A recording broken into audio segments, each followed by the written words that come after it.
right, well, we're looking for our least common multiples. We are looking at, this is a little bit more of a challenging type of a question. So we have Marcus, who is needing to order some parts for his machine shop, and his supplier sometimes fills orders with boxes that contain 15 of these parts and sometimes boxes of 18, depending upon what he happens to have in stock.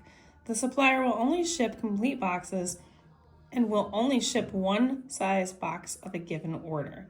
What is the minimum quantity of parts that Marcus can order to be assured that he will receive exactly as many parts regardless of which boxes his supplier uses? And you have 4 choices, so 15, 18, 90, and 270.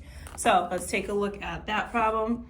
Again, we're going to be looking at least common multiple here. We're trying to figure out the lowest possible that he wants to order. So that kind of helps us out because it says the least, the minimum quantity. So that means least. So that kind of helps you to remember which one you're looking at. So what we're going to do is we're going to do prime factorization of 15, which is nice and easy, 3 times 5. And then we're going to do the same thing here, but for 18. 18, I'm thinking 6 and 3. And again, you don't have to pick these, but they should all come out at the end as the same thing. So 6 can be reduced down. We can do 3 times 2. And now I have my prime factorization because these are all my prime numbers. So now all I'm going to do is look at these 2 things that we have here, these 2 numbers.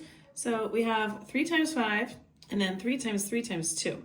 So what I'm going to do is anything that repeats here from over here, we're not going to repeat it twice. So there are 2 3s in here. And since one of those 3s is already here, we're not going to kind of worry about that. We're just taking all the numbers that are not repeated. We have the 5, and then of course we have this 2 right here. So now all we're going to do is just go ahead and multiply all of these things together. 3 times 3 is 9. 9 times 5, 45, times 2 equals 90. And so 90 is my lowest possibility of something that I can order. And when I look at the choices, you can see that C is the option that we are going to go with. And that's how we do it. If you want more questions like these, don't forget to follow me on YouTube, Instagram, and TikTok at YouWantAlgebra. These are all located in the playlist of Asvab testing. And again, please make sure to follow me and like my comment.